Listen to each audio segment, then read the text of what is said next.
Paul, the MMA Shark, coming at you ahead of UFC Vegas 63, Calvin Kattar versus Arnold Allen, a main event that since been announced I've been extremely excited for. A main event that is on somewhat of a lackluster card, but again, another card that the MMA Shark is looking to cash on. If you've been following me since I've been on YouTube, it's been nothing but straight fire. I am plus 420 units, documented year to date. Get yourself a subscription. There is a 25% off coupon embedded into the website. And buying a subscription, it doesn't matter what day of the month you do it. It's good for 30 days. It auto-renews unless you cancel. Check it out at www.themmashark.com. All plays will get texted to you. It works for US or Canada residents only. If you're outside of US or Canada and still want to be a member to the MMAshark.com, drop me a comment. I will get back to you. We are available in all countries. So with that said, we've got a pretty decent fight card. You know, it's kind of a mixed bag on this card. We have some extremely juicy fights, some fights that were made today and yesterday, and of course the main card, which hasn't changed. So really solid main card we have on this card. So to get into it, a fight that, you know, if some other people came on here and did their discussions and previews, they don't even have this fight in because it was signed about 2 hours ago. But unfortunately, this card took some hits. Edson Barbosa was supposed to fight Ilia Topuria. Barbosa hurt his knee. Topuria has been rebooked versus Bryce Mitchell. Clayton Rodriguez was supposed to fight Cody Durden. He pulled out of that fight. Christian Rodriguez was supposed to fight Garrett Armfield. Armfield had a staph infection, so that fight was off. And, of course, the Olympian, Mark Matson, was supposed to fight Drakkar Klose, and Drakkar Klose pulled out with an ACL injury, and the UFC has no intention on rebooking Mark Matson on 4 days' notice. So what we are left with is an 11-fight card. It's a free card. It's worthy of being a free card, but it's not a bad card. There's some good talent on here. And as always, if fists are flying, there's money to be made. So a fight that was just announced today, a fighter that was just signed to the UFC today, is 28-year-old Josh Weems. Joshua Weems is coming off two spectacular finish wins, one being on Fury FC and one being on B2 Fighting Series.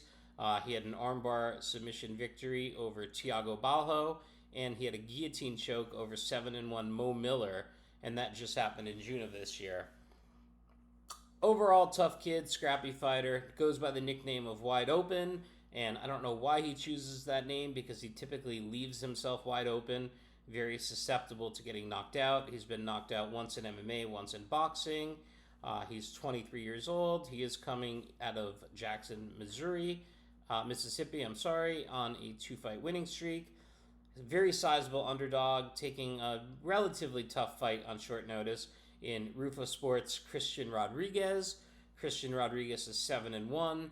He did lose his UFC debut. He was defeated by Jonathan Pierce in what was a decision loss where he was relatively dominated, pressed up against the cage, didn't look very strong in that fight at all. It was a very lackluster UFC debut.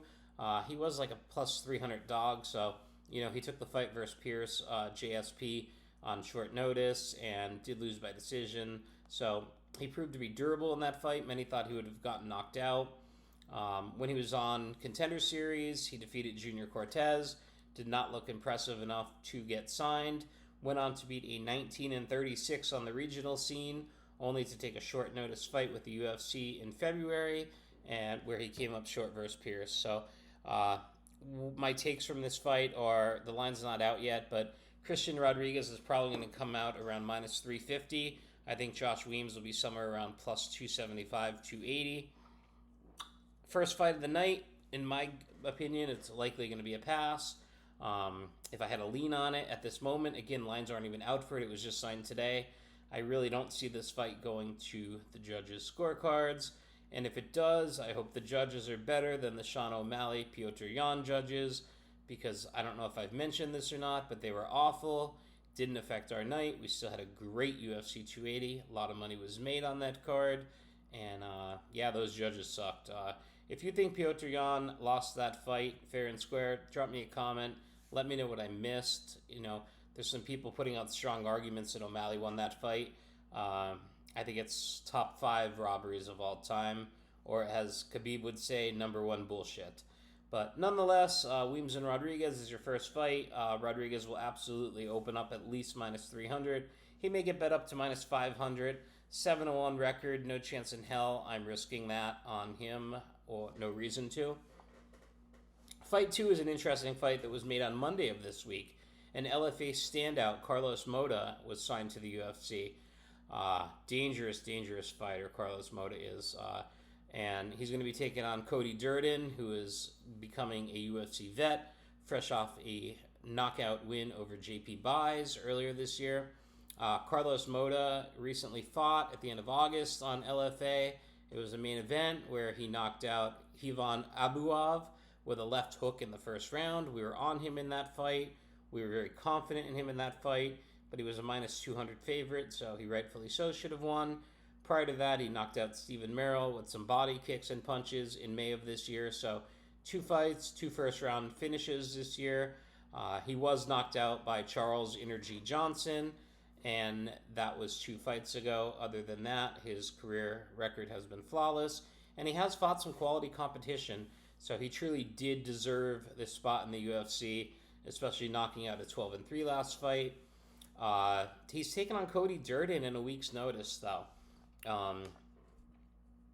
Cody Durden's a very good flyweight. He's an American top team. He puts the work in. Decent striking, more of a counter puncher. Not a whole lot of TKO knockout wins. I think he has 2, which came on the regional scene. One over a 6-2 and one over John Sweeney, who was 6-2 at the time. He did make his UFC debut versus Chris Gutierrez as a sizable underdog and took him to a draw. Then he lost to Jimmy Flick by a flying arm triangle, which was absolutely freaking insane. Did fire away 2 wins in the UFC. He got dropped by Muhammad Makayev in Makayev's UFC debut, and it was instant. He got dropped, got down, got into a guillotine. Makayev finished him within a minute. Last fight, he looked good. He knocked out lackluster JP Buys in the first round. You look at JP Buys and think, wow, this guy's a killer. And, we were on Durden to get the win in that fight. Durden, however, has been training for Clayton Rodriguez. This is nowhere near the same style, fighting Carlos Mota, more of a striker, where Clayton Rodriguez is more of a wrestler, more of a defensive grappler, so who just lost to CJ Vergara. So I actually think Cody Durden's got a tougher fight on his hands. But at the same token, Cody Durden's got the advantage that, he's been in fight camp preparing to fight in Vegas this week, as to where Carlos Mota was not. So, pick 'em fight in my mind. Right now, Carlos Mota is minus 190. Cody Durden's plus 145. I don't know if it's going to go to the judges. If it does, I hope it's not the same judges as the Petr Yan Sean O'Malley fight. Mota could catch him early if he comes out aggressive, or he could have some octagon jitters, and Durden can completely control this fight just by wrestling. I'm not sure how it's going to go. I haven't had a whole lot of time to look into it yet, since it's only been announced on Monday. It is now Wednesday night. This video likely will get posted sometime on Thursday. So, next prelim, awesome prelim. Definitely looking forward to this fight. We have the dream now, since he's not a teenager anymore, in Chase Hooper. Returning, he's won 3 of his last 5. He is now 23 years old, taking on the Mean Machine, Steve Garcia. Also won 3 of his last 5. Steve Garcia fighting out of Jackson Wink. He is living in New Mexico. He's a very tough fighter. He did lose his last fight. He got knocked out to Mahasheti. Never trust a man with one name. Prior to that, he looked good in his win over Charlie Ontiverios. He knocked him out in the second round. He did lose a decision to Luis Pena, which kind of stung. He definitely should have won that fight. Which version of Chase Hooper will we get? His striking has looked a little bit better. He knocked out Felipe Corrales in his last fight.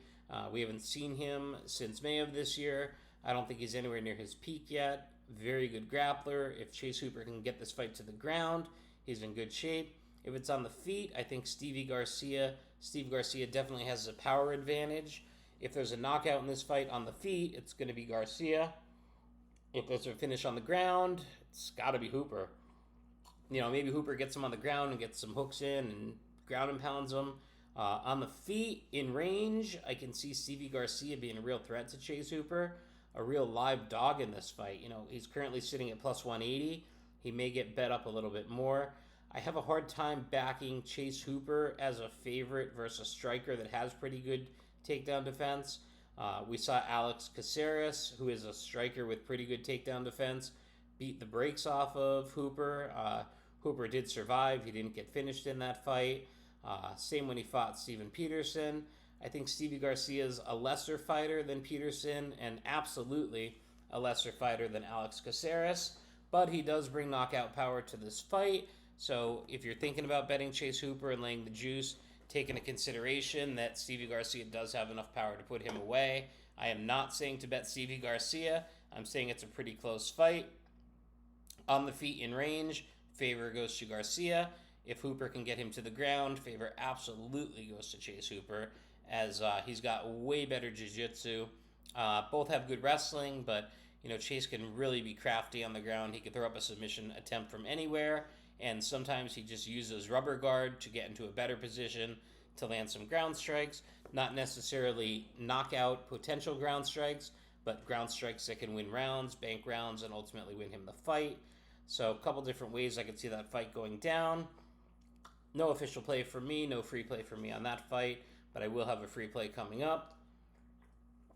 By the way, my free play for UFC 280 was a loss on Mateus Gamrot. I had 4 large plays on that card. 1, Bilal Muhammad, 5-unit underdog that we cashed.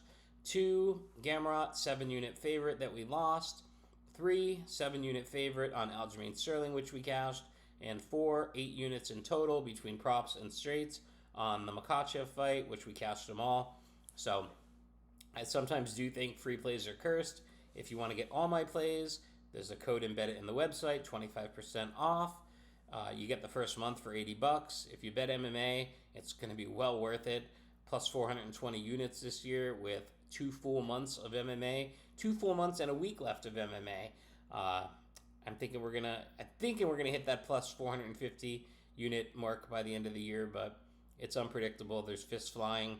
All I know is my system works. So head over to www.themmashark.com. Take a look at my results there for yourself.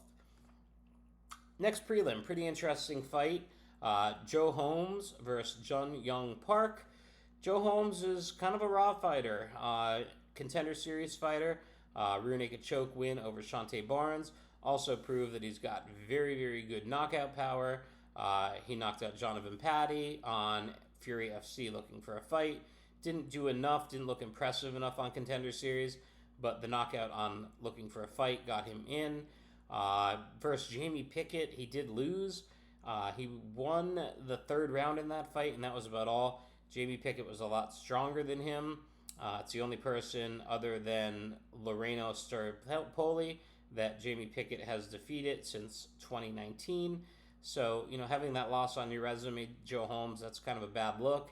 Alan Amidowski, last fight, Joe Holmes looked phenomenal. Choked him out in the 1st round. That was back in May. I think Joe Holmes definitely puts the work in. He's a tough Texans fighter. But he's got a tough fight on his hands here. Jun Young Park is no joke. He's fighting out of Korean top team.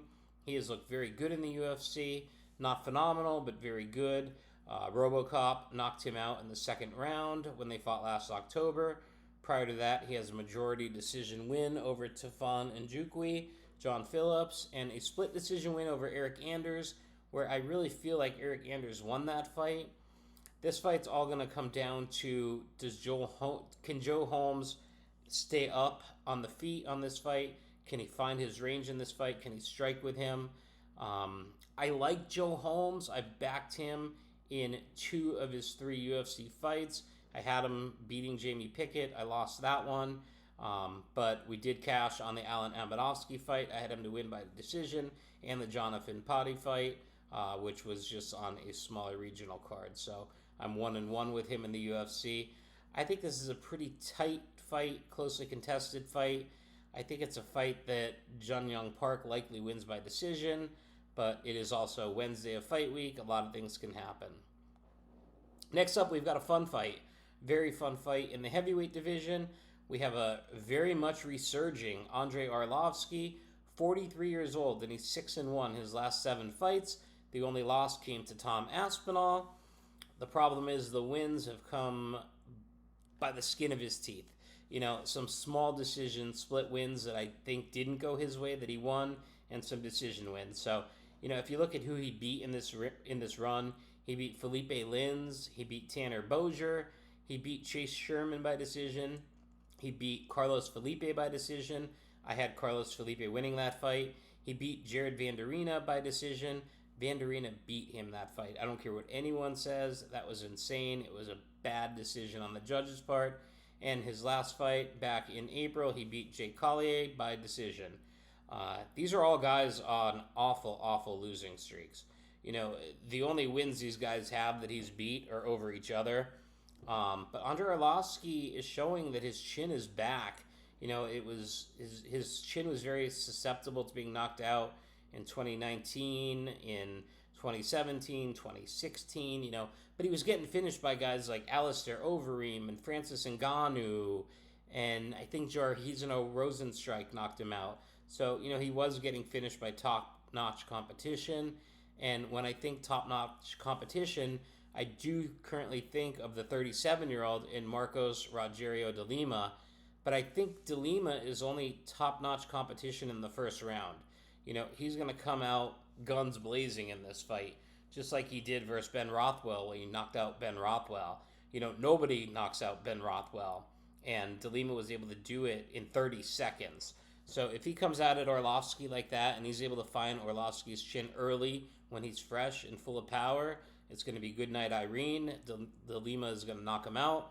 But if he can't do it early, Andrei Arlovski is likely to use his footwork and be elusive enough to get yet another decision win. The weird thing about this fight is Arlovski is a plus 160 underdog. You got to realize, Andrei Arlovski, age or not, and I always say heavyweights don't age like flyweights and lightweights and bantamweights. You know, they're not cutting weight. They're their natural self when they fight. It doesn't take so much of a toll on the body. So, you know, if Andrei Arlovski doesn't get knocked out early in this fight, he's very likely to win this fight by decision. You know, it's Arlovski by decision or de Lima by knockout. I don't have an official stance on it yet. It's going to be one of the two, though. And quite honestly, I'd be very surprised if it was not one of the two. Next fight, I got a friend fighting in it, which will not implement my decision. We have Fusion XL's Phil Hawes fighting in this fight. And, you know, ever since he made the move to Fusion XL, I've seen a better Phil Hawes. You know, his wrestling and his grappling has always been there. His striking is ridiculous. He is so fast. We saw him beating the brakes off Chris Curtis back last year, actually, right about a year ago. It was, I think, early November last year when Curtis made his UFC debut. And it looked like Hawes was on his way to a knockout win, but Chris Curtis hit him with a counter left and dropped him. Phil Hawes looked phenomenal versus Darren Weems. He knocked him out with brutal elbows in the second round. He was able to beat Nasruddin Imadav. He knocked out Jacob Malkoun 18 seconds into the fight in 2020. He defeated Kyle Dawkins. I think Phil Hawes is someone that's just getting going, even though he's 33 years old. He's the real deal, but he's got a tough test at hand, a very good grappler, submission specialist with some pretty good striking. 34 years old in Roman Dolidze. I say Roman Dolidze. Some call him Roman Dolidze. Roman Dolidze, I pronounce my fighters properly, is coming off a really unpredictable fight where he knocked out Kyle Dawkins with knees in the clinch. Other than that, I haven't been super impressed with Roman Dolidze. The Dawkins win was definitely something I didn't see coming. He did lose a decision to Trevin Giles. Trevin Giles was on a losing streak at the time. That was a pretty solid win for Trevin Giles to knock out Roman Dolidze, who was 8-0 at the time. Roman is now 10-1. He's a super fun fighter to watch. He likes to use strikes to get takedowns. I don't know if he's going to be able to wrestle Phil Hawes in this fight. This is a fight that I'm pretty confident won't go to a decision. Either can finish each other. I don't think Dolidze's got the jiu-jitsu to submit Hawes. Hawes has such good defensive wrestling and jiu-jitsu. I think these guys may just decide to impose their will on the feet and just stand and bang in this fight. That absolutely will favor Phil Hawes. Phil Hawes is coming in at minus 165. I think that's a pretty justifiable line. Some might look at the loss that Phil Hawes has when he was knocked out by Chris Curtis. I just don't think I don't think Roman Dolidze has the striking of Chris Curtis, and I think Phil Hawes has put the work in at Fusion Excel and significantly improved since that fight. So definitely a fun fight between Roman Dolidze and Phil Hawes. UFC Vegas 63, of course, headlined by Arnold Allen in the main event, taking on Calvin Kattar. Definitely going to be a fun fight. www.themmashark.com if you want to sign up for my monthly package. Gets you plays for all UFC, Bellator, LFA, PFL, Cage Warriors, Dana White Contender Series, Invicta, and boxing. They're all texted out. It couldn't be easier. No login required. The second I release the plays, they're sent to your phone. You can place your bets at your convenience. You don't have to stick around and wait. You don't have to keep refreshing a website. And more importantly, you don't have to lose because 82% of the cards I hit since September 1st. I've been hitting cards at over 93%. So why wouldn't you want to be a part of that? I really don't know. But if you like money, head over to there. Main card. Interesting fight. First fight on the main card. Dustin Jacoby versus Khalil Rountree. If someone told me this fight was happening 5 years ago or 3 years ago even, I would think Khalil Rountree would be minus 1,200 over Dustin Jacoby. But Jacoby has been hot. He is on a complete tear lately. The right cross knockout over Da Un Jung last fight. He also beat Michael Olajaychak, Josh Allen, Darren Stewart, a draw with Ian Kutalaba. He defeated Max Griffen, Justin Ledette. He has not lost a fight in MMA since 2015, where he lost by submission to Justin Salter. Factory X Muay Thai, his striking has been phenomenal, but he's got to use that striking against Khalil Rountree. Khalil Rountree is very, very strong. He's durable. He's got nasty knockout power. If anyone remembers the side kick he had last year in the fall, I think it was last September or October, over Modestas Bukakis. It was like a brutal side kick to the knee, took his knees out. Khalil Rountree can finish a fight from anywhere. Definitely excited for this fight. Jacoby, the older fighter, at 34 years old. Khalil Rountree is 28. Dustin Jacoby will have a 4-inch reach advantage. He is a slight favorite at minus 150 in this fight right now. Khalil Rountree is coming up at plus 135. This fight I could not see going to the judges. If it does go to the judges, it's Jacoby's fight to win. If someone gets knocked out, it's 50-50. So slight edge to Jacoby on this fight because I think he can do really whatever it takes to win the fight. So we'll have to see what happens there. Definitely going to be a fun fight, though. Next up, we have Treason Gore versus Josh Fremd. I don't have much to say on this fight. It's really not that exciting of a fight. Treason Gore is 3-2. He is a Dana White's Contender Series alumni. He did beat Gilbert Urbina. He knocked him out on the Ultimate Series finale, season 29. And then he had, coming off 2 losses, and he's 3-2 in the UFC. Doesn't make a whole lot of sense to me. The loss to Brian Battle and the loss to Cody Brundage, where he got knocked out in the first round. Josh Fremd, definitely a tough fighter. He made his UFC debut on short notice to Anthony Hernandez. He lost by a unanimous decision. He was getting kind of teed off in the beginning of the fight and then kind of settled in, maybe some octagon jitters. I'm going to have a pretty strong play on that fight for the subscribers. Absolutely going to be a strong play on that fight. Co-main event, we have, fresh off his Dana White's Contender Series debut, where he had a wonderful, stunning knockout the former boxer turned pro MMA fighter, the undefeated MMA fighter in Waldo Cortes-Acosta. He is 7-0. He's coming off 3 knockout wins in a row, taking on the absolute skidding Jared Vanderaa. Jared Vanderaa is still a tough fighter. I mean, he was beating Chase Sherman up badly last fight, ended up getting knocked out in the 3rd round. He ran out of gas. Earlier this year, he got a neck crank loss to Alexei Olenek, a split decision loss to Andre Arlovski, and a ground and pound loss to Alexander Romanov. His last win was in 2021 versus Justin Taffa. He hasn't been looking all that good, but there is something weird with this fight, and I think I'm going to be on the right side of it. Co-main event, we have Tim Means versus Max Griffen. Both have been around for a long time. This is a fight when it's coming on. Text your friends and say, hey, you gotta turn on ESPN Plus right now and watch this fight. Tim Means versus Max Griffen is going to be an absolute war. They're both out for blood. Tim Means is 38, fighting out of Fit NHB. Max Griffen is 36 years old, out of MMA Gold Team. Both are very, very seasoned, decorated fighters. Max Griffen is the slight favorite at minus 180 in this fight.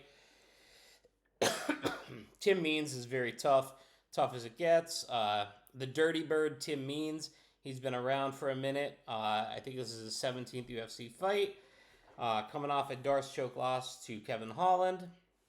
As to where Max Griffen is coming off a split decision loss to Neil Magny. Prior to that, defeated Carlos Condit, and 2 other wins prior to that. Did lose to Alex Morono and Cowboy Oliveira. Gonna be a fun fight. Main event, of course, we have the undefeated Arnold Allen making his first UFC main event, which is definitely excited for him, but he is taking on Calvin Kattar, who is coming off 5 main events in a row. So check it out, www.themmashark.com. I don't want to give away too much on the main event. I'm going to have a max play on it.